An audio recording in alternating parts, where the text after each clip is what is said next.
that's extraordinary. So you're going to be in Europe next year, right? Yeah, In England. In England. That's wonderful. Congratulations. Anyway. Congratulations. Oh, well, I hope you enjoy the second half. Okay, I'll stop by and catch you. Please do. Yeah, I'll be. As a matter of fact, I might even be in earlier than that. Okay.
When the Nubb family gathered at White Beach Camp in the Adirondacks, there was always a night when one of them would ask, "Remember the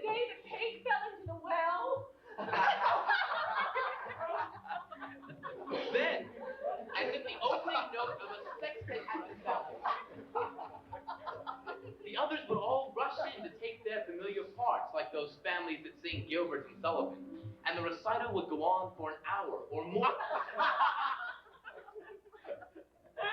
The perfect days, and there had been hundreds of them, seemed to have passed into their consciousness without a memory, and they returned to this chronicle of small disasters as if it were the genesis of summer.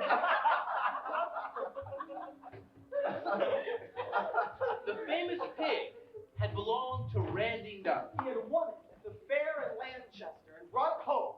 He was planning to build a pen for it. But Pamela Blaisdell telephoned. He put the pig in the tool shed and drove over to the Blaisdell place in the old Cadillac. Russell Young was playing tennis with Esther Nutt. An Irish woman named Nora Quinn, yes, was the cook that year. Mrs. Nutt's sister, Aunt Martha, had gone to the village of McCabbin to get some cuttings from a friend, and Mr. Nutt was planning to take the launch across to Pollock's Landing and bring her back after lunch. Miss Coolidge was expected for dinner and the weekend. Mrs. Nutt had known her at school in Switzerland 30 years earlier. Miss Coolidge had written Mrs. Nutt to say that she was staying with friends at Glens Falls. And could she pay a visit to her old schoolmate? Mrs. Nutt hardly remembered her and did not care about seeing her in old buttons. She wrote and asked her for the weekend. Though it was the middle of July, from daybreak, a blustering northwest wind had been upsetting everything in the house and roaring in the trees like a storm. You got out of the wind, if you could. The sun was hot. In these events of the day the pig fell into the well, there was one other principal who was not a member of the family. Russell Young. Russell's father owned the hardware store in McCabbin. And the Youngs were a respected native family. Mrs. Young worked as a cleaning woman for a month each spring opening the summer houses. But her position was not meaningful. Russell met the Nutts through the boys, Hartley and Randall. and when he was quite young, he began to spend a lot of time at their camp. He was a year or two older than the Nutt boys. And in a way, Mrs. Nutt entrusted the care of her sons to him. Russell was the same age as Esther. And a year younger than her sister, Joan. Esther Nutt, at the beginning of this friendship, was a very, Fat. fat girl. Joan was pretty and spent most of her time in front of the mirror. And Joan adored Randy and gave him money from their allowances to buy paint for his boat. But otherwise, there was not much rapport between the sexes. Hartley Nutt was disgusted with his sisters. I saw Esther yesterday in the bathhouse, naked. He would tell anyone. She's got these big rolls of fat around her stomach, like I don't know what. She's an awful looking thing. And Joan is dirty. You ought to see her room. I don't see why anyone wants to take a dirty person like that to a dance. But they were all much older than this on the day they liked to remember. Russell had graduated from the local high school and gone off to college in Albany. And during the summer of his freshman year, he had worked for the Nutts, doing odd jobs around the place.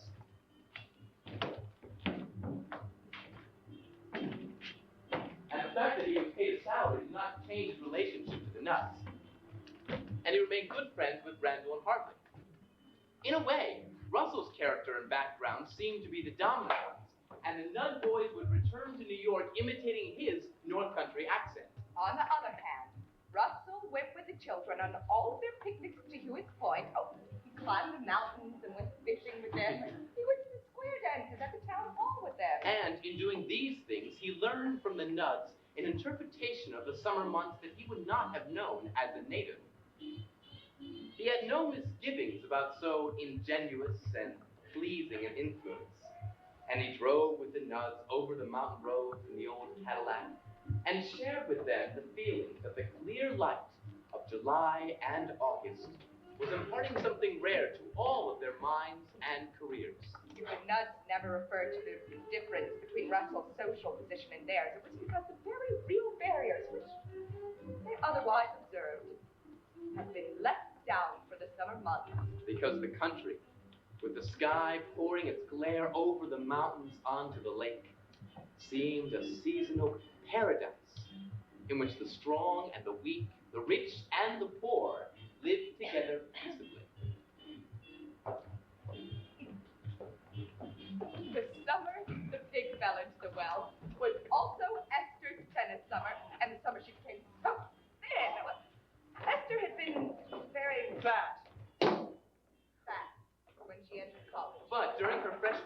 she began the arduous And in her case, successful. struggle to put on a new appearance and a new personality. She went on a strict diet and played 12 and 14 sets of tennis a day. And her chaste, athletic, and earnest manner never relaxed. Russell was her tennis partner that summer. Mrs. Bennett offered Russell a job again that summer. But he had taken a job at the dairy farm delivering milk. The Nuds supposed that he wanted to be independent. They understood. They had Russell's best interests at heart. They took a familial pride in the fact that he had finished his sophomore year on the dean's list. As it turned out, the job with the dairy farmer changed nothing. Russell was done with his milk route at 10 in the morning, and he spent most of the summer playing tennis with Esther. He often stayed to supper.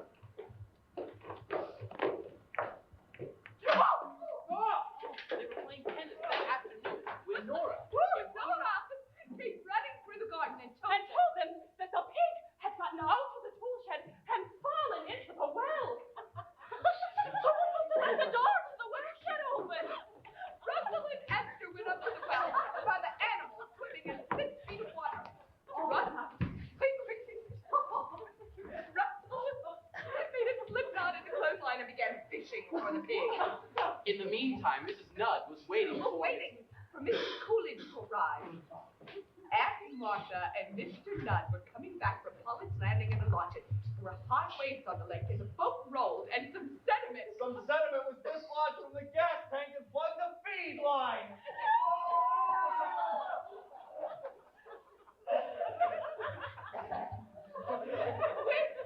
Blew the disabled boat out onto Gold Rock. I put a hole in her bow. Aunt Martha and Mr. Nutt put on life jackets and swam the 20 yards or so to shore. I put a hole in her bow.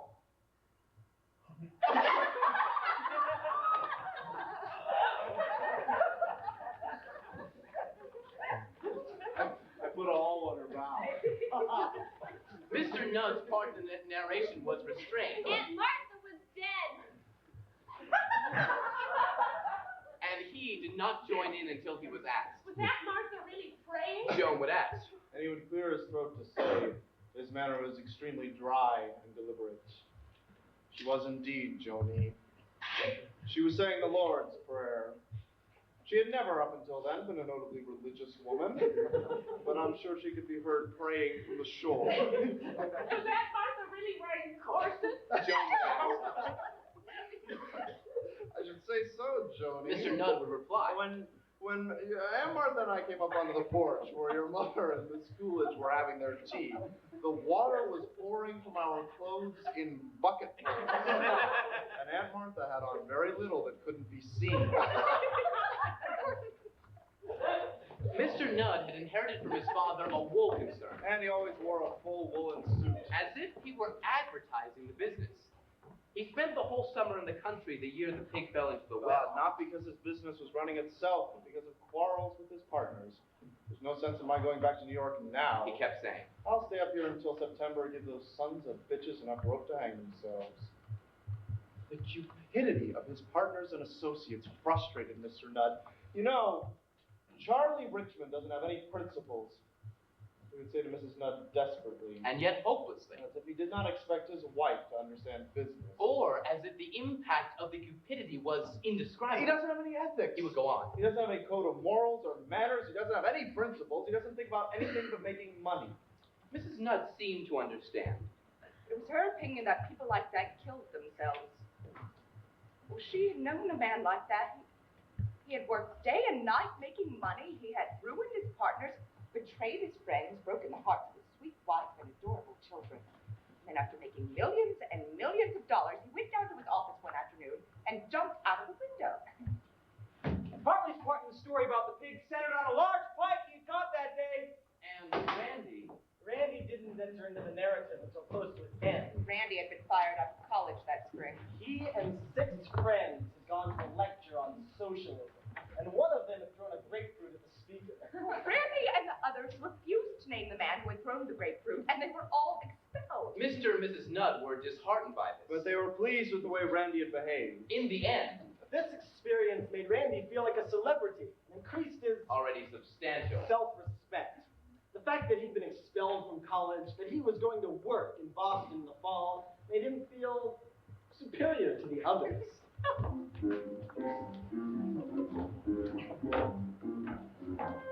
The story did not begin to take on weight until a year after the pig incident, and already in this short time, alterations had been made in its form. Esther's part changed in Russell's favor. She would interrupt the others to praise Russell. You're so wonderful, Russell. How did you ever learn to make a slip knot? By Jupiter. If it hadn't been for Russell, I'll bet that pig would still be in the well.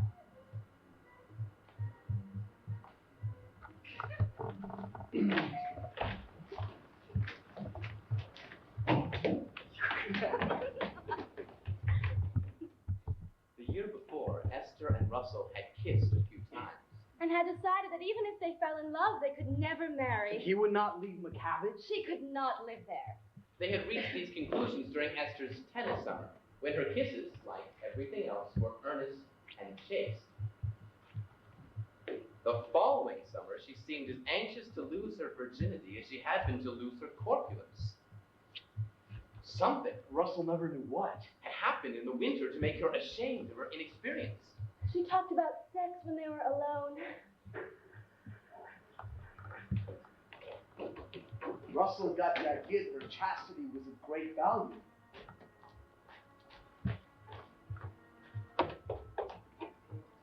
And he was the one who had to be persuaded.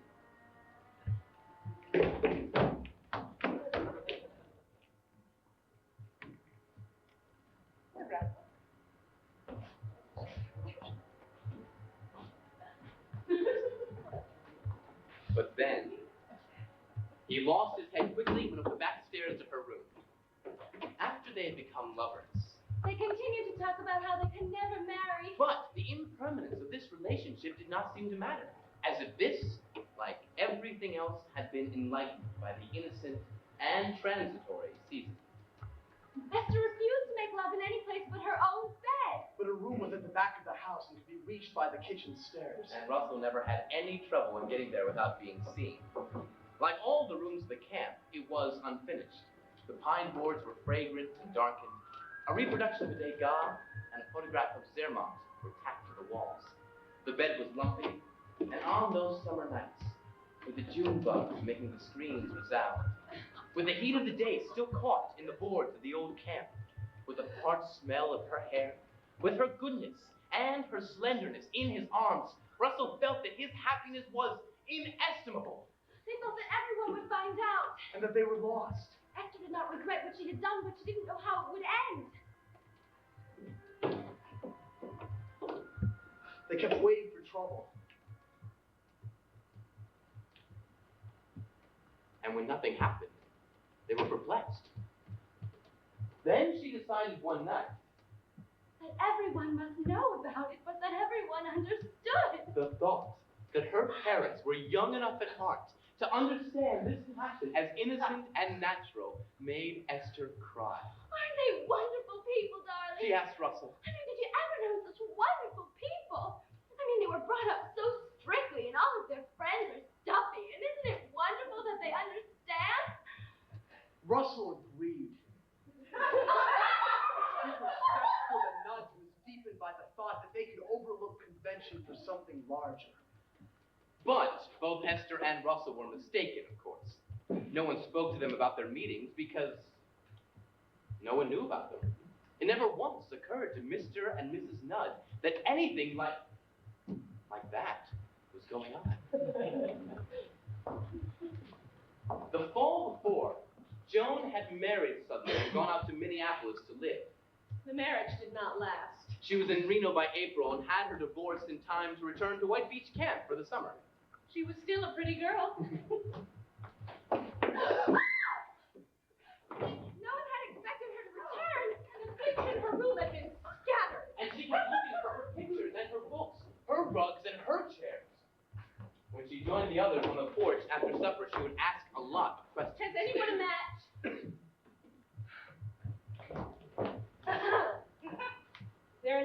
ashtray around. Is there any coffee left? Are we going to have drinks? Is there an extra pillow around? Hartley was the only one who answered her questions kindly. Randy and his wife were there for 2 weeks. Hey! Randy still borrowed money from his sisters. Pamela did not get on with Mrs. Nudd at all. Pamela had been brought up in Chicago And Mrs. Nudd and spent all her life in the East. sometimes thought that this might account for their differences. I want the truth. Pamela often said to Mrs. Nudd, As if she suspected her mother-in-law of telling lies. Do you think pink looks well on me? she would ask. I want the truth. Pamela disapproved of Mrs. Nudd's management of White Beach Camp, and on one occasion tried to do something about the waste that she saw everywhere.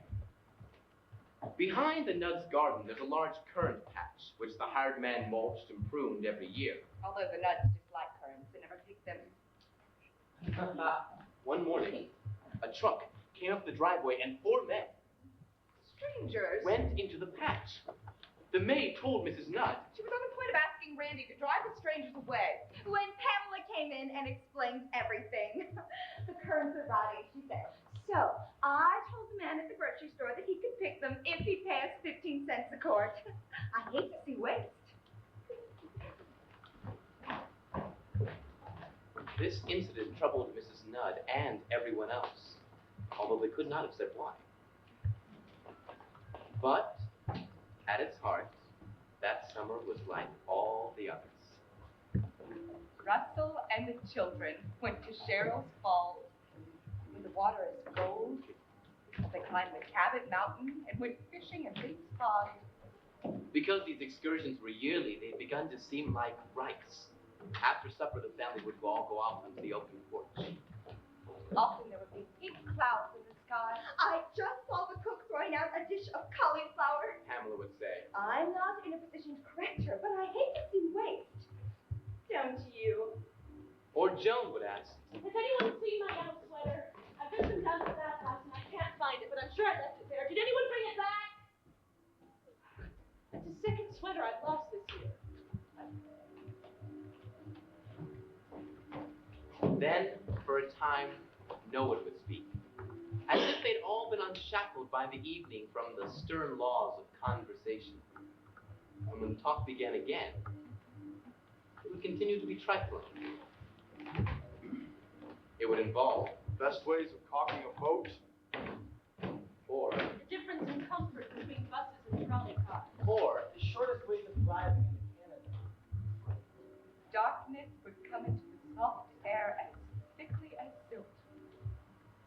then someone, speaking of the sky, would remind Mrs. Nudd of How red the sky had been the night the pig fell into the well.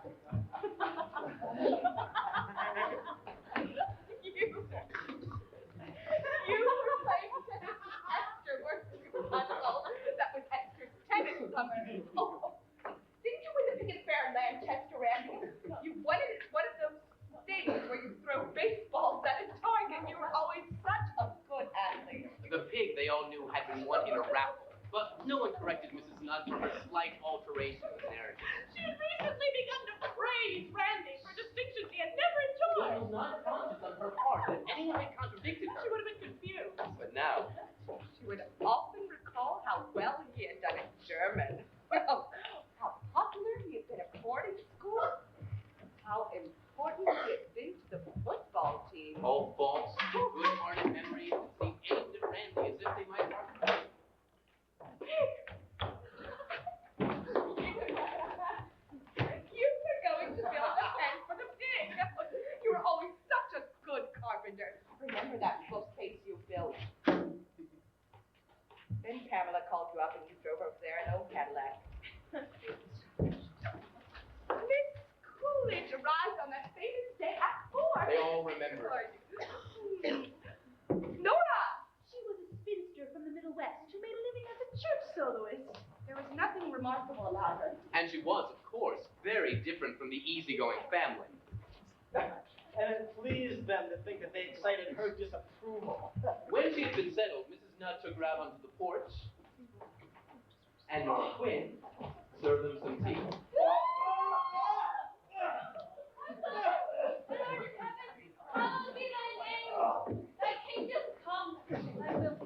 Once Nora served the tea, she took a bottle of scotch out of the dining room surreptitiously and went up to her attic and began to drink.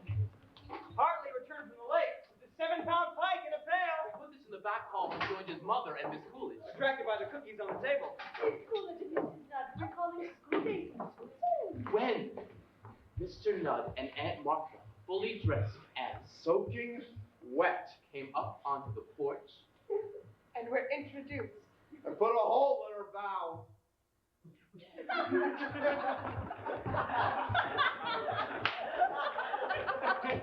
Russell they get drowned by this time, and Russell Didn't get it out of the well until supper time. Hartley loaned him a razor and a white shirt, and he stayed at supper. Pig was not mentioned in front of Miss Coolidge. No, but there was a lot of talk at table about it. Salty. The water had tasted. after supper, they all went out onto the porch. Martha had hung her corsets to dry in her bedroom window. And when she went upstairs to see how they were drying, she noticed the sky. And called out to everybody to look at it. Look at the sky, everybody! Look at the sky! A moment earlier, the clouds had been shut. Now they began to discharge whirls of fire. The glare that spread over the lake was blinding. Oh, Nora! Look at the sky! Mrs. Nudd called upstairs to the cook, but by the time Nora got to the window, the illusion of fire was gone, and the clouds were dull and... Thinking that she might have misunderstood Mrs. Nudd.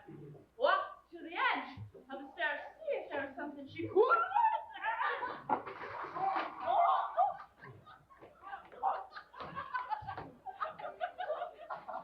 She fell down the stairs. The automobile was alive. At this point in the story, Mrs. Nudd and Joe laughed until they wept. They all laughed happily, except for Pamela, who was waiting impatiently for her part in the narrative. It came immediately after the fall downstairs. Randy was having supper at the Blaisdell and returned to the camp with Pamela, while Hartley and Russell were trying to get Nora to bed. They had news for everybody, they said. They had decided to get married! Congratulations!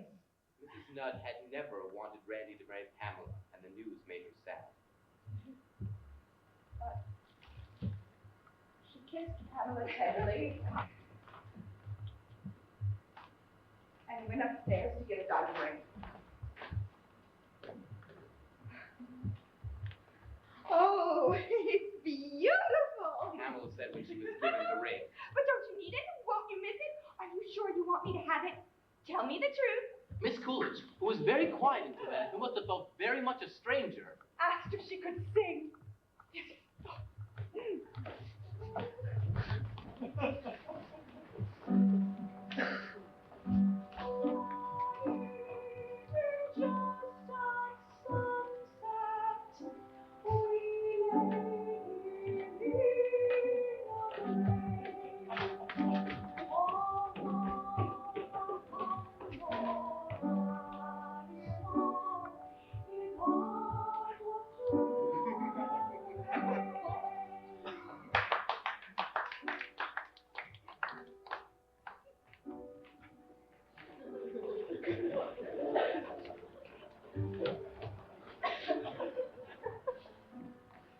all the long discussions that Russell had had with Esther about the impermanence of their relationship did not help him that autumn when the Nudds went away. He missed the girl and the summer nights in her room painfully. He began to write long letters to Esther when he got back to Albany. He was troubled and lonely as he had never been before. Esther did not answer his letters. But this did not change the way he felt. he decided that they should become engaged. He would stay on at college and get a master's degree, and with a teaching job, they could live someplace like Albany. Esther did not even answer his proposal of marriage, and in desperation, Russell telephoned her at college. She was out. He left a message to call him back. When she had not called him by the next evening, he telephoned her again.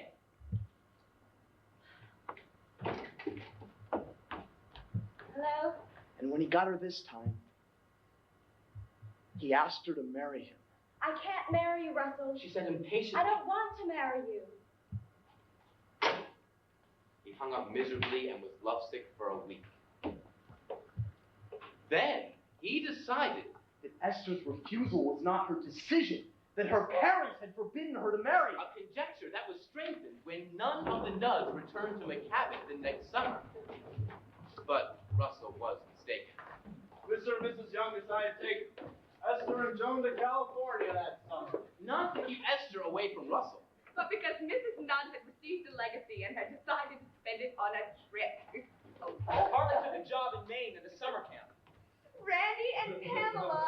Randy had lost his job in Boston and taken one in Worcester. We're having a baby in July. And so, White Beach Camp was not open at all. Hey, Joni!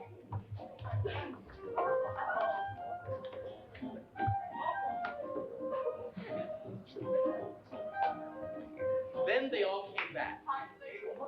A year later, on a June day, when a horse band was bringing the babe up to the McCavitt riding stable, and there were a lot of motorboats on trailers along the road, the Nuds returned. Harley had a teaching job, so he was there all summer. Randy took 2 weeks without pay, so that he and Pamela And their baby. would be there for a month. Joan had not planned to come back. She'd gone into partnership with a woman on Cheever in Lake North. But she quarreled with her partner early in this venture. And in June, Mr. Nudd drove to the lake and brought her home. Oh, Daddy. Hello. How are you? Say I am off.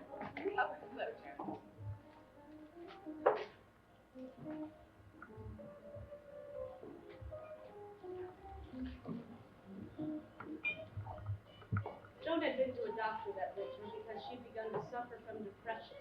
And she talked freely about her unhappiness.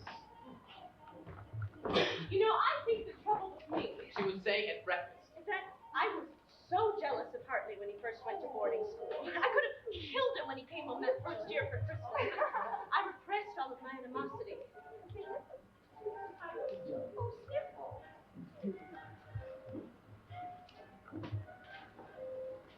Remember that nursemaid, O'Brien? She would ask at lunch.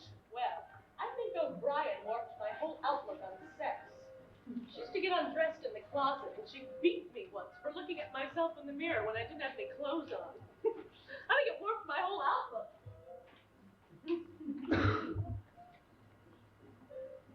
I think the trouble with me is that grandmother was always so strict. She would say at dinner. I never had the feeling I gratified her. I mean, I always got some bad marks at school, and she always made me feel so guilty. No, I think it's colored my attitude toward other women. Hartley? Coming.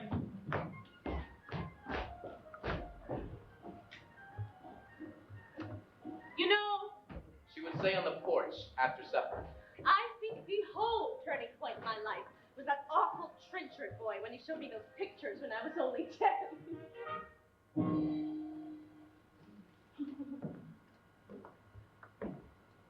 These recollections brought her a momentary happiness. But half an hour later, she would be biting her fingernails. Surrounded all her life by just and kindly people, she was having a hard time finding the causes of her irresolution. And one by one, she blamed the members of her family, and their friends, and the servants. The previous fall, Esther had married Tom Dennison when she returned from California. this match pleased everyone in the family. Tom was pleasant, industrious, and intelligent. He had a freshman job. With a firm that manufactured cash registers. His salary was small. And he and Esther began their marriage. In a cold water tenement in the East 60s. Speaking of this arrangement, people sometimes added, That Esther Nudd is so courageous. When the summer came around, Tom had only a short vacation. And he and Esther went to Cape Cod in June. Mr. and Mrs. Nudd hoped Esther would then come to White Beach Camp. But Esther said no, she would stick it out in the city with Tom.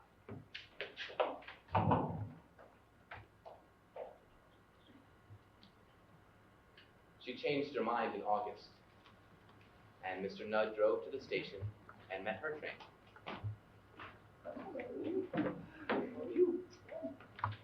She would only stay for 10 days, she said, and this would be her last summer at White Beach Camp. Tom and she were going to buy a summer place of their own on Cape Cod. Very nice. When it was time for her to go, she telephoned Tom. He told her to stay in the country. The heat was awful. She telephoned him once a week and stayed at White Beach Camp until the middle of September. Mr. Nudd spent 2 or 3 days every week that summer in New York, flying down from Albany. For a change, he was pleased with the way his business had been going. He even made chairman of the board. Pamela had her baby with her. And she complained about the room they were given. Once, Mrs. Nudd overheard her in the kitchen saying to the cook, Things will be very different around here once Randy and I run this place, let me tell you. She spoke to her husband about this. And they agreed to leave White Beach Camp to Hartley. That ham only came to the table once. Pamela would say. And last night I saw her dumping a dish of good shelving into the garbage. I'm not in a position to correct her, but I hate to see waste. Don't you? Randy worships his wife. And she took full advantage of his protection. She came out onto the porch one evening when they were drinking before dinner and sat down beside Mrs. Nudd. She had the baby in her arms. You always have supper at 7, Granny? Yes. Oh, I'm afraid I can't get to the table at 7. I hate to be late for meals, but I do have to think of the baby, don't I? Well, I'm afraid I can't ask them to hold dinner. Oh, I don't want you to hold dinner for me, but that little room we're in is terribly hot, and we're having trouble getting Binksy to sleep. Randy and I just love being here, and we're going to do everything we can to make it easy for you to have us here. But I do have to think of Binksy, don't I? And as long as he finds it hard to get to sleep, well, I'm afraid I won't be on time for meals. I hope you don't mind. I want to know the truth. If you're late, it won't matter. That's a beautiful dress. Pamela said. To end the conversation pleasantly. Is it new? Yes, dear, thank you, it is new. It is a beautiful color. Pamela got up to feel the material, but some sudden movement made by her, or by the baby in her arms, or by Mrs. Nudd, brought Pamela's cigarette against the new dress and burned a hole in it. Mrs. Nudd caught her breath, smiled awkwardly, and said, That it didn't matter. Oh, but it does matter. I feel awfully about it. I feel awfully. It's all my fault. And if you give me the dress, I'll send it to Wooster where they do wonderful rereading. Mrs. Nudd said again that it didn't matter and tried to change the subject by asking if it hadn't been a beautiful day. I insist that you let me have it rewoven. I want you to take it off after dinner and give it to me. Then she went to the door and turned and held the baby up. Wave bye-bye to Granny, Binksy, she said. Wave bye-bye. Come on, Binksy, do it. Come on, baby, do it. Baby, wave bye-bye to Granny. Wave bye-bye. Come on, Binksy, come on, baby, wave bye-bye.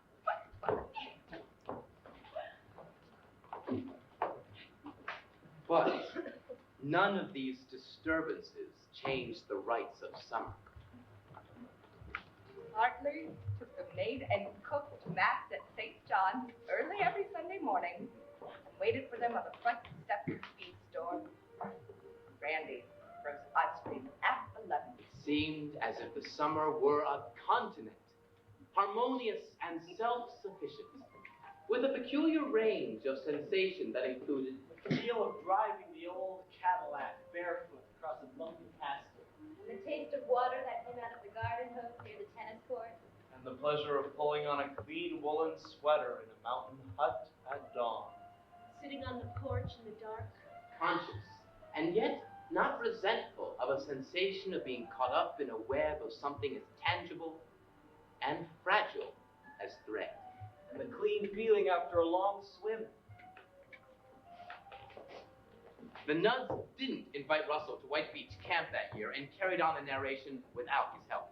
After his graduation, Russell married Myra Hewitt, a local girl. He'd given up his plans for getting a master's degree after Esther refused to marry him. He now worked for his father in the hardware store. The Nuds saw him when they bought a steak grill or some fishing line. And they all agreed that he looked poorly. He was pale. His clothes smelled of chicken feed and kerosene. They felt that by working in a store, Russell had disqualified himself as a figure in their summer. This feeling was not strong, however, and it was largely through indifference and the lack of time that they did not see him. But the next summer, they came to hate Russell. They took Russell off their list. Late that next spring, Russell and his father-in-law had begun to cut and sell the timber on Hewitt's Point and to slash a 3-acre clearing along the lakefront in preparation for a large tourist camp development to be called Young's Bungalow City. Hewitt's Point was across the lake and 3 miles to the south of White Beach Camp, and the development would not affect the Nuds' property. But Hewitt's Point was the place where they had always gone for their picnic. And they did not like to see the grove cut and replaced with tourist hutches. They were all bitterly disappointed in Russell. They had thought of him as a native who loved his hills. They had expected him as a kind of foster son to share their summary lack of interest in money. And it was a double blow to have him appear mercenary. And to have the subject of his transactions be the grove on Hewitt's Point, where they'd enjoyed so many innocent pictures. But it is the custom of that country to leave the beauties of nature to women and ministers. The village of McCavitt stands on some high land above a pass and looks into the mountains of the North Country. The lake is the floor of this pass, and on all but the hottest mornings, clouds lie below the steps of the feed store and the porch of the Federated Church. And the weather in the pass is characterized by what is known on the coast as a sea turn.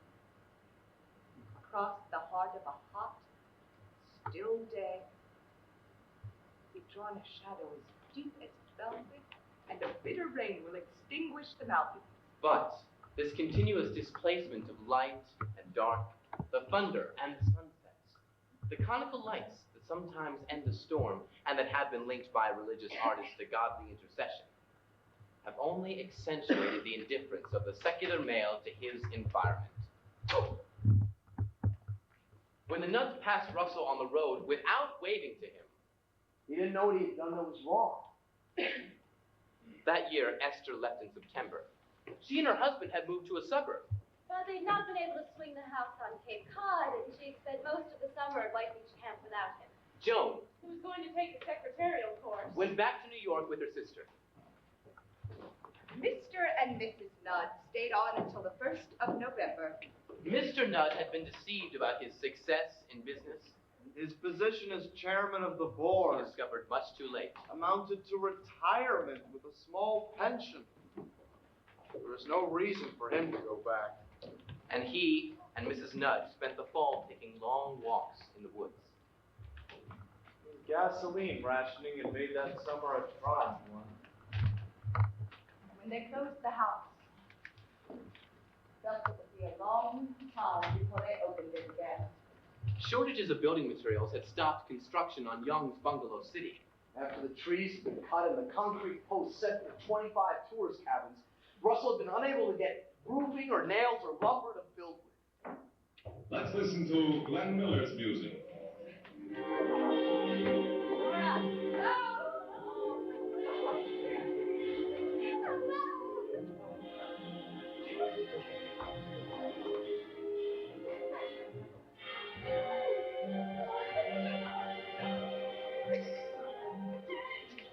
When the war was over, the Nuds returned to White Beach Camp for their summers.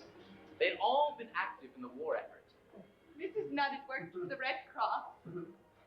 Mr. Nudd had been a hospital orderly. Randy had been a mess officer in Georgia. Esther's husband had been a lieutenant in Europe. And Joan had gone to Africa with the Red Cross. But she had quarreled with her superiors and had been hastily sent home on a troop ship. But their memories of the war were less lasting than most memories, and, except for Hartley's death, Hartley had drowned in the Pacific. they were easily forgotten. Now Randy took the cook and the maid to Mass at St. John's early Sunday morning. They played tennis at 11, went swimming at 3, drank gin at 6. The children Lacking Hartley and Russell, went to Cheryl's Falls, where the water is gold. They climbed McCavitt Mountain, went fishing at Bates Pond, and drove the old Cadillac barefoot across the pasture. the new vicar of the Episcopal Chapel in McCavitt called on the Nudds the first summer after the war and asked them why they hadn't had services read for Hartley. They couldn't say. The vicar pressed the point.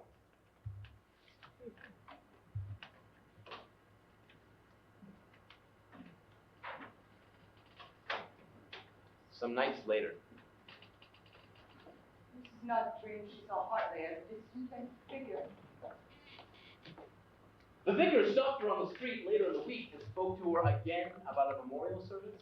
And this time she agreed to it. Russell was the only person in McCavitt who thought she should invite. Russell had also been in the Pacific. When he returned to McCavitt, he went back to the hardware store.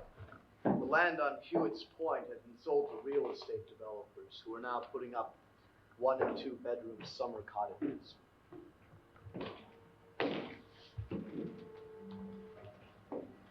The prayers for Hartley were read on a hot day at the end of the season, 3 years after he had drowned. To the relatively simple service, the vicar added a verse about death at sea. Mrs. Nudd derived no comfort whatever from the reading of the prayers. She had no more faith in the power of God than she had in the magic of the evening star. Nothing was accomplished by the services so far as she was concerned. When it was over, Mr. Nudd took her arm, and the elderly couple started for the vestry. Mrs. Nudd saw Russell waiting to speak to her outside the church, and thought, Why did it have to be Hartley? Why not Russell? she had not seen him for years. He was wearing a suit that was too small for him. His face was red. No shame in having wished a living man dead. For she had never experienced malevolence or bitterness without hurrying to cover with love. And among her friends and family, those who received her warmest generosity were those who accepted her impatience and her shame.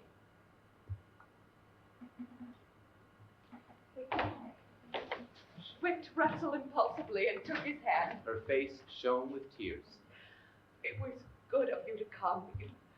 You were one of his best friends. We've missed you, Russell. Come and see us. Can you come tomorrow? We're leaving on Saturday. Come to supper. It'll make it seem like old times. Come for supper. We can't ask Myra and the children because we don't have a maid this year, but we'd love to see you. Please come. Russell said that he would. The next day was windy and clear, with a heartening lightness, a multiplicity of changes in its mood and its lights. Day that belonged half to summer, half to autumn. Precisely like the day that we get drowned. After lunch, Pamela and Mrs. Nudd went to an auction. The two women had reached a reasonable truce, although Pamela still interfered in the kitchen. And looked on White Beach Ham impatiently as her just inheritance. Randy, with the best will in the world, Had begun to find his wife's body meager and familiar. its desires as keen as ever, and so he had been unfaithful to her. Once or twice. There have been accusations. A confession and a reconciliation. And Pamela liked to talk all of this over with Mrs. Nudd, searching As she said, for the truth about men. Randy had been left with the children that afternoon and had taken them to the beach. He was a loving but impatient father, and from the house he could be heard scolding Binksy. When I speak to you, Binksy, I don't speak to you because I want to hear the sound of my own voice. I speak to you because I want you to do what I say. As Mrs. Nudd had told Russell, they had no maid that year. Esther was doing the housework. Whenever anyone suggested getting a cleaning woman, Esther would say, I can't afford a cleaning woman, and anyhow, I don't have anything to do. I don't mind doing the housework. Only I wish you would all remember not to track sand into the living room. Esther's husband had spent his vacation at White Beach Camp. But he had returned to work long since. Mr. Nudd was sitting on the porch in the hot sun that afternoon when Joan came out to him with a letter in her hand. She smiled uneasily And began to speak in an affected sing-song. That always irritated her father. I've decided that I won't drive down with you tomorrow. I've decided that I'm going to stay here for just a little while longer, Daddy. After all, there's nothing for me to do in New York. I have no reason to go down there, have I? I wrote to Helen Parker, and she's going to come up and stay with me so that I won't be alone. I have her letter right here. She said that she'd like to come. I thought we'd stay here until Christmas. Never been here before in the winter in all these years. We're going to write a book for children, Helen and I. She's going to draw the pictures, and I'm going to write the story. Her brother knows a publisher, and Joan, he said... dear, you can't stay here in the winter. Mr. Nudd spoke gently. But yes, I can. Yes, I can, Daddy. Helen understands that it isn't comfortable. I've written her all about that. We're willing to rough it. We can get our groceries in the cabin. We're willing to take turns walking into the village. I'm going to buy some firewood and a lot of canned goods. But Joan, dear, the house wasn't built to be lived in during the winter. The walls are thin. The water will be turned off. Oh, well, we don't care about the water. We'll get our water out of the lake. Now, Joan, dear, listen to me. You cannot stay here in the winter. You would last about a week. And I have to come up here and get you. I don't want to close this house twice. He had spoken with an edge of impatience, but now reason and affection surged into his voice. Think of how it would be, dear, with no heat and no water and none of your family. But, Daddy, I want to stay. I want to stay. Please let me stay. I've planned this for so long. You're being ridiculous, Joan. It's a summer house. But, Daddy, I am not asking very much. I am not a child anymore. I am nearly 40 years old. I've never asked you for anything. You've always been so strict. You never let me do what I want. Now, Joan, please try to be reasonable. Please at least try and be reasonable. Try and imagine how... Esther done everything she wanted. She went to Europe twice. She had that car in college. She had that bird. Oh! Suddenly, Joan got down on her knees and then sat on the floor. It was ugly, and it was meant to enrage her father. I want to stay! I want to stay! I want to stay! I want to stay! Joan! You're acting like a child. Get up. I want to act like a child! I want to act like a child for a little while. Is there anything so terrible about wanting to act like a child for a little while?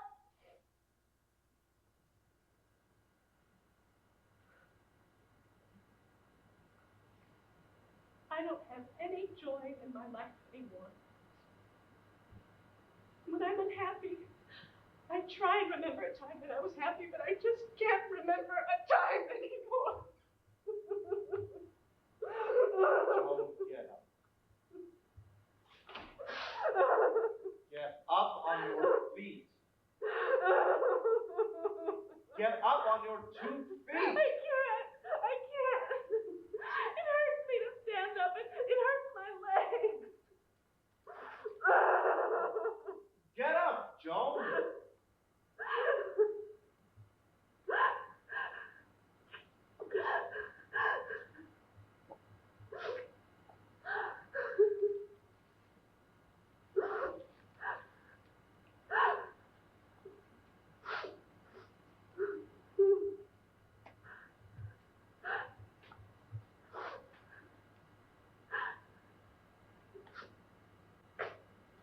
It was an effort for the old man to raise his daughter to her feet.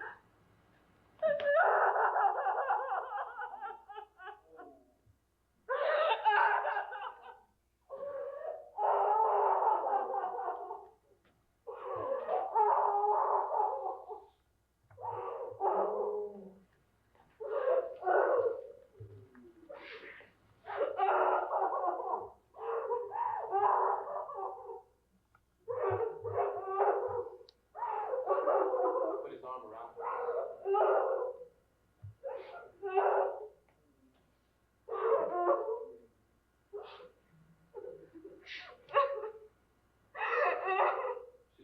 her face. And then they had a drink, sat down to a game of checkers.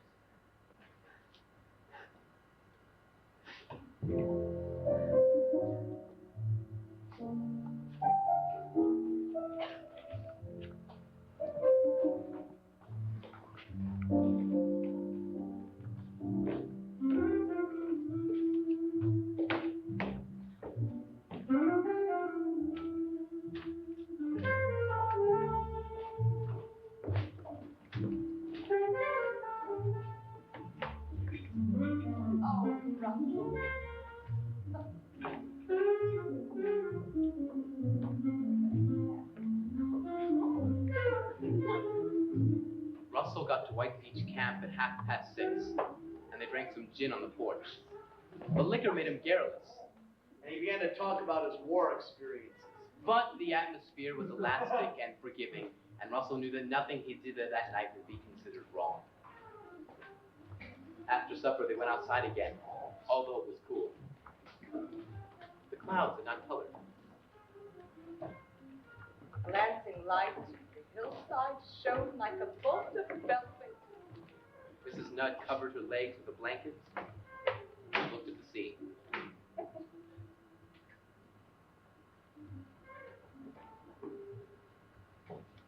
It had been the most enduring pleasure of these years. There had been the boom, crash, the depression, the recession, the malaise of imminent war, the war itself. The boom, the inflation, the recession, the slump. Now there was malaise again.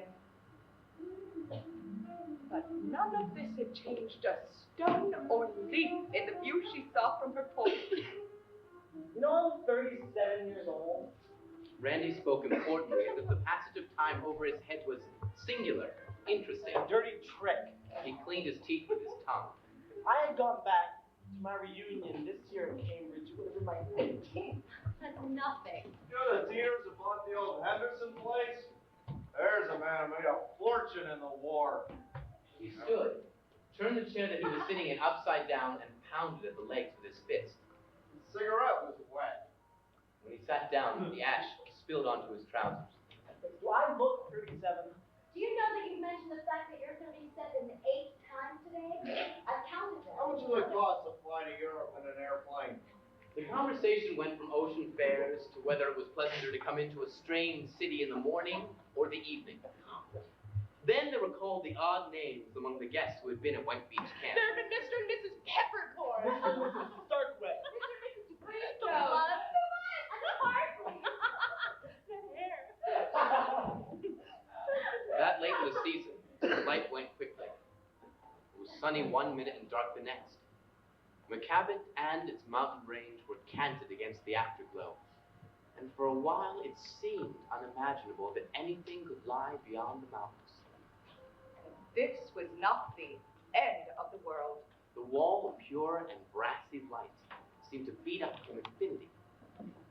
Then the stars came out. The earth rumbled downward. The illusion of the abyss was lost. Mrs. Nudd looked around her, and the time and the place seemed strangely important. This is not an imitation, she thought. This is not the product of custom. This is a unique place.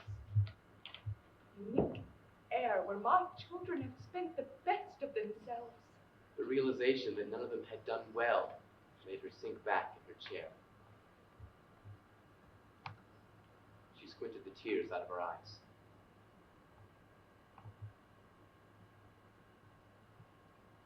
What had made the summer always an island? What made it such a small island?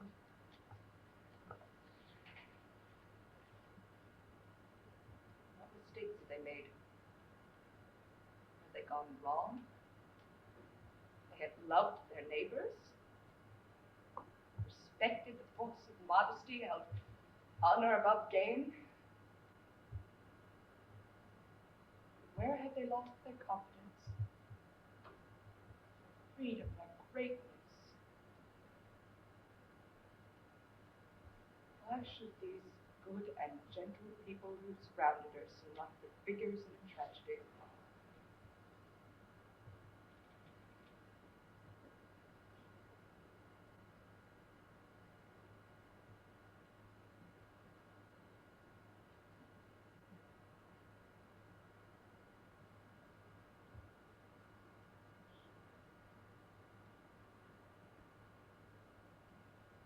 Remember the day the pig fell into the well? The sky was discolored.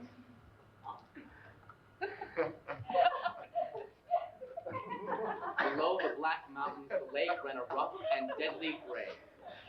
You were playing tennis with Esther, weren't you, Russell? That was Esther's tennis summer. You wouldn't think of Mary Lanchester, Andy. You wouldn't. What of those things where you throw baseballs at a target? You were always such a good athlete. They all waited graciously for their turn. They were called the drowned pig, the launch on Gull Rock, and Martha's corsets hanging in the window, the fire in the clouds, and the blustering northwest wind. They laughed helplessly at the place where Nora fell down the stairs. Pamela cut in to recall the announcement of her engagement.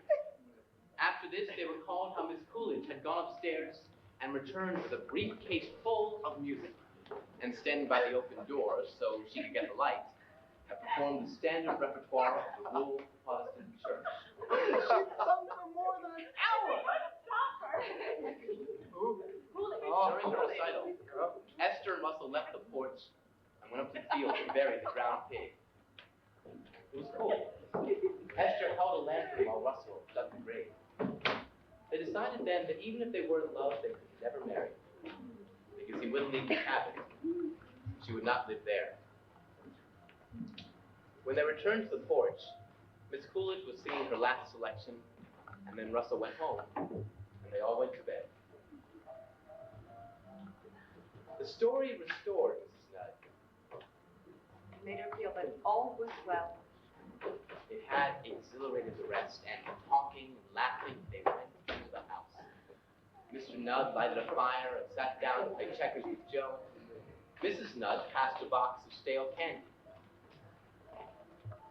It began to blow outside, and the house creaked gently like a hull when the wind takes up the sail. The room with the people in it looked enduring and secure.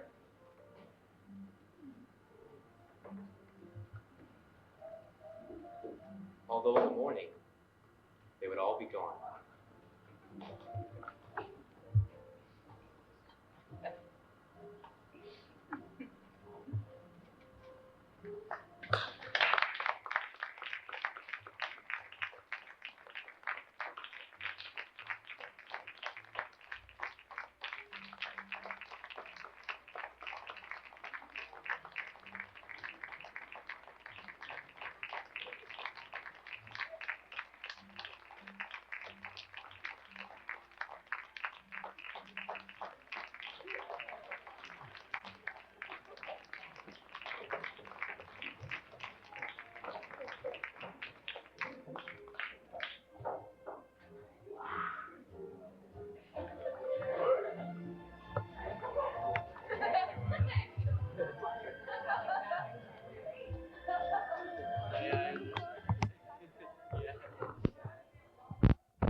Okay. All right. Cool.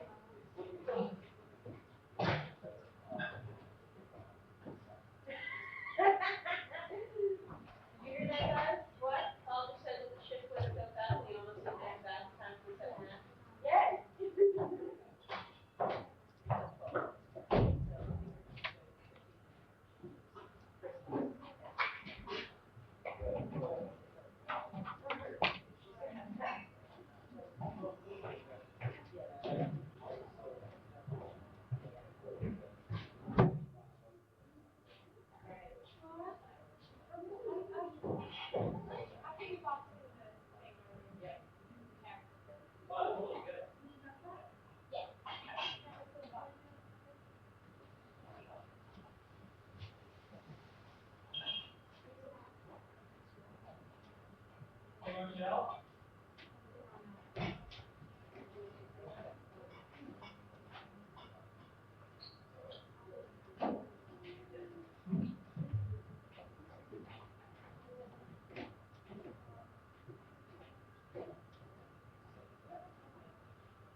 What?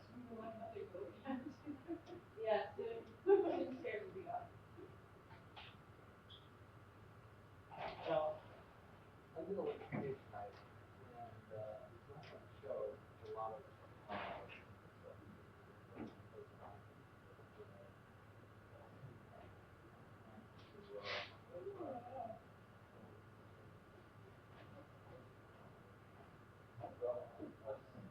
Oh, you're off?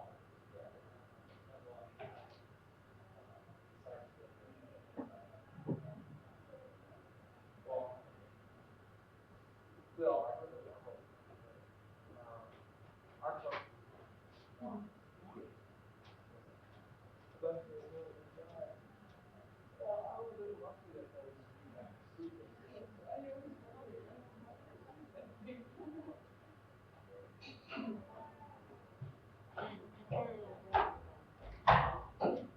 Do you have any thought that I can understand what it is?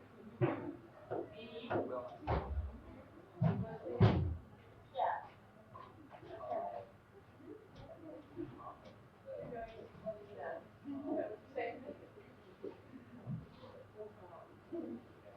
Close enough. Okay. I can't breathe. I just got that much out of that. Nice, Steve. Good night, Paul. Take it easy. Yeah, let's do the night. Good. Get these people out here, we'll be all right.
No, really, Prof. I'm not doing it. Thank you.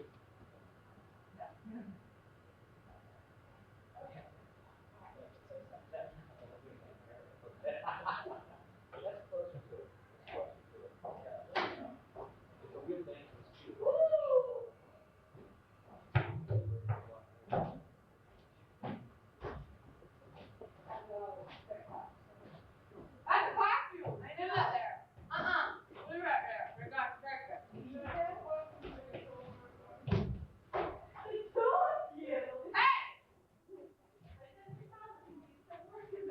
Hey! Well, I got a cigarette in my mouth. But you have two hands where you can take the fucking cigarette and smoke out of your mouth. No. Baby, no. Carol, I've known you how long? What? I've never in my entire life seen you. Rocky? They flew two eggs together.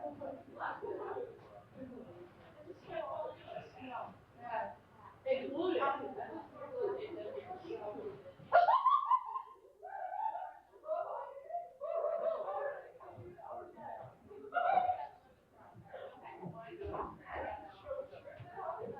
You guys, at cat party, we gotta talk about all the stuff we can't talk about on the headset. What?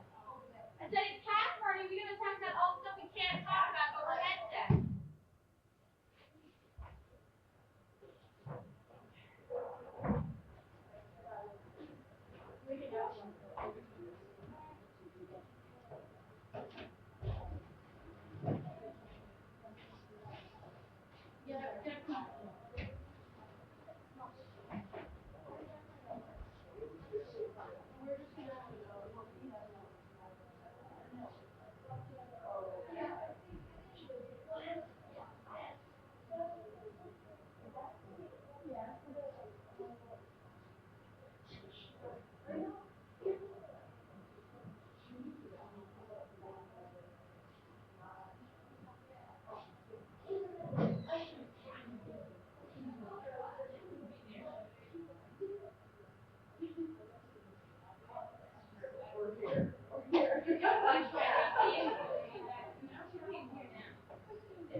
There he is.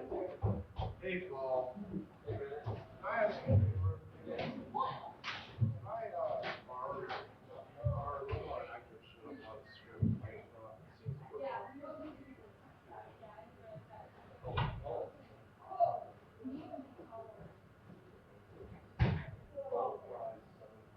Okay. Thanks very much.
That went very smoothly tonight.